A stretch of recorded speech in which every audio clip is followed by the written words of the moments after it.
ప్రతి భారతీయుడు గర్వించాల్సిన అంశం ఇది. ప్రపంచంలో మనం 4వ అతిపెద్ద ఆర్థిక వ్యవస్థగా అధిగమించినట్టుగా ఢిల్లీలో జరుగుతున్న ముఖ్యమంత్రుల సదస్సులో నీతి ఆయోగ్ సీఈఓ ప్రకటించారు. అంటే గత కొంతకాలంగా కూడా దీని మీద చర్చ జరుగుతోంది. మనము జపాన్ని అధిగమించి మరికొన్ని రోజుల్లో మనం 4వ అతిపెద్ద ఆర్థిక వ్యవస్థగా అవతరించబోతున్నామన్న వార్తల్ని ఇవాళ మనం నిజం చేశాం. జపాన్ $4,186 బిలియన్ ఇప్పటి వరకు 4వ స్థానంలో ఉన్నది.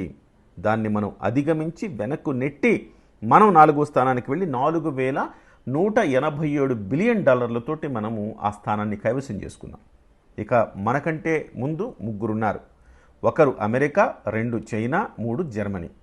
అమెరికా యొక్క సంపద ఎంతంటే $30,507 బిలియన్. చైనా సంపద $19,231 బిలియన్. అలాగే జర్మనీ సంపద $4,744 బిలియన్. అంటే మనకు సమీపంలోనే జర్మనీ ఉంది.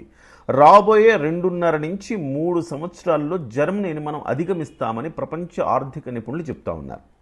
అంటే ఇవాళ దీన్ని బట్టి చెప్తారు, మన గ్రోత్ రేట్ని బట్టి చెప్తారు.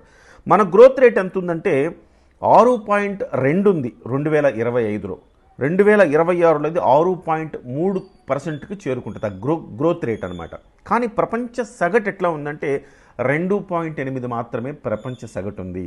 ఇవాళ మనకున్న ఆర్థిక శక్తి కావచ్చు, లేకపోతే మానవ వనరులు కావచ్చు, మనకు బలంగా నిలవబోతూ ఉన్నాయి. కష్టించి పనిచేసే తత్వం కూడా మనల్ని ముందుకు తీసుకెళ్లే అవకాశం ఉంది.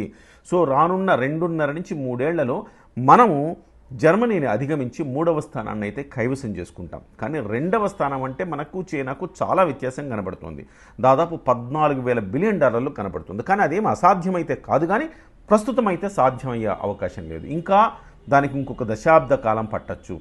దశాబ్ద కాలం తర్వాత కూడా చైనా ముందుకే వెళుతుంటుంది కదా. మనం ఎలా అధిగమిస్తామంటే మనకున్న అడ్వాంటేజ్ ఏంటంటే సగటు వయసు మనది తక్కువ. భారతదేశంలో యువశక్తి ఎక్కువ ఉంది. తద్వారా పరిశ్రమించవచ్చు, ఖచ్చితంగా మరింత వృద్ధిని తీసుకురావచ్చు. కానీ చైనాలో అంతా ఓల్డ్ అయిపోతూ ఉన్నారు. కాబట్టి చైనా కాస్త ఈ అంశంలో వెనకబడే అవకాశం లేకపోతే ప్రమాదం ఉంది. కాబట్టి చైనాను మనం చేరుకునే అవకాశం కూడా దశాబ్ద కాలంలో మన కళ్ళ ముందు ఉంది. కానీ దానికి ఒక మంచి ప్రణాళికాబద్ధమైన పనితీరు అవసరం. దీనికి సంబంధించి ప్రధానమంత్రి నరేంద్ర మోదీ దీని మీద ఒక ప్రణాళిక తయారు చేయమని ఆయన కోరటం జరిగింది. దాని మీద అంటే ఏ రకంగా మనం ప్రపంచంలో నెంబర్ 2కి మనం ఎలా చేరుకోవాలి. నెంబర్ 1 అంటే అమెరికాని చేరుకోవటం అయితే కొంచెం సాధ్యమయ్యే పని కాదు ఇప్పట్లో అని చెప్పొచ్చు. కానీ చైనాను మాత్రం మనం అధిగమించవచ్చు అని చెప్తున్నారు. ఈ క్రమంలో మన టాప్ 10 దేశాలు ఏంటనేది ఒక్కసారి మనం చూసుకుంటే కనుక టాప్ 10లో ఉన్న దేశాలు యునైటెడ్ స్టేట్స్, అమెరికా చెప్పుకున్నాం, నెంబర్ 1.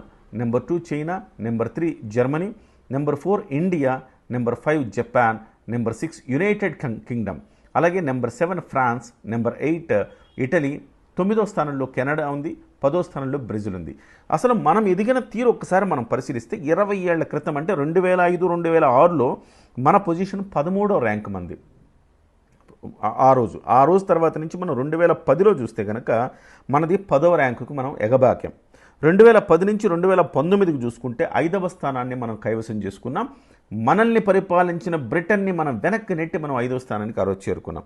అలాగే 2025లో మనం 4వ స్థానానికి చేరుకున్నాం. 2028లో మనం 3వ స్థానానికి రాబోతున్నాము. అందుకే చాలామంది ఎందుకు యుద్ధం ఆపారు అన్నప్పుడు సో మనం ఇంత ఫార్వర్డ్గా ఉంటున్నాం. 4వ ఆర్థిక వ్యవస్థగా మనం మారాం. రాబోయే రోజుల్లో 3వ ఆర్థిక వ్యవస్థకు మనం వెళ్ళే అవకాశం ఉంది. సో అభివృద్ధి చెందుతున్న దేశం నుంచి అభివృద్ధి చెందిన దేశంగా మనం మారే అవకాశం ఉంది. అలాంటప్పుడు ఎందుకు మనం యుద్ధంతో మనల్ని మనం ఎందుకు కిల్ చేసుకోవాలన్న ఉద్దేశంతో కూడా భారతదేశం ఎక్కడ ఆపాలో అక్కడ ఆపింది అని నిపుణులు చెప్తున్నారు. ఒక్కసారి మనము మన దాయాది దేశంతో కూడా మనం కంపేర్ చేసుకుందాం. పాకిస్తాను 2006 ఆ ప్రాంతాల్లో పాకిస్తాన్ పరిస్థితి 43వ స్థానంలో ఉంది. పాకిస్తాన్ ఈవేళ కూడా 2025లో కూడా పాకిస్తాన్ పరిస్థితి 44, ఇంకొక స్థానాన్ని దిగజారింది. గత 20 ఏళ్ళుగా చూస్తే పాకిస్తాన్ ఒక స్థానం దిగజారింది. మనము దాదాపు 9 స్థానాలు ఎగబాకాం. అదే సమయంలో పాకిస్తాన్ కంటే బంగ్లాదేశ్ మెరుగైన స్థితిలో ఉండడం కూడా ఇక్కడ చాలా విడ్డూరంగా కనబడుతుంది. అంటే పాకిస్తాన్ ఎంత నాసిరకమైన పరిస్థితులు ఆర్థికంగా ఉందో మనం చెప్పొచ్చు. బంగ్లాదేశ్ 35వ స్థానంలో ఉంది, $467 బిలియన్. పాకిస్తాన్దేమో $410 బిలియన్, మనది $4,187 బిలియన్. అంటే పాకిస్తాన్ కంటే మనం 10 రెట్లు ఎక్కువ. మన కరెన్సీలో గనక మనల్ని మనం పోల్చుకుంటే గనక 348 లక్షల కోట్ల రూపాయల సంపద అనమాట. సో అదే పాకిస్తాన్ అయితే 34 లక్షలే. అంటే ఎంత పదింతల వ్యత్యాసం కనపడుతుంది ఇక్కడ. ఇకపోతే పాకిస్తాన్కి సపోర్ట్ చేసిన టర్కీ 16వ ప్లేస్లో ఉంది, $1,437 బిలియన్ మాత్రమే. అలాగే రష్యా మనకు సపోర్ట్ చేస్తుంది. అనూహ్యంగా సోవియట్ యూనియన్ ఉన్నప్పుడు చాలా వేగంగా ఉండింది రష్యా డెవలప్మెంట్, కానీ ఆ తర్వాత రష్యా కూడా కొంత ఆర్థికంగా వెనుకబాటుకు గురైంది.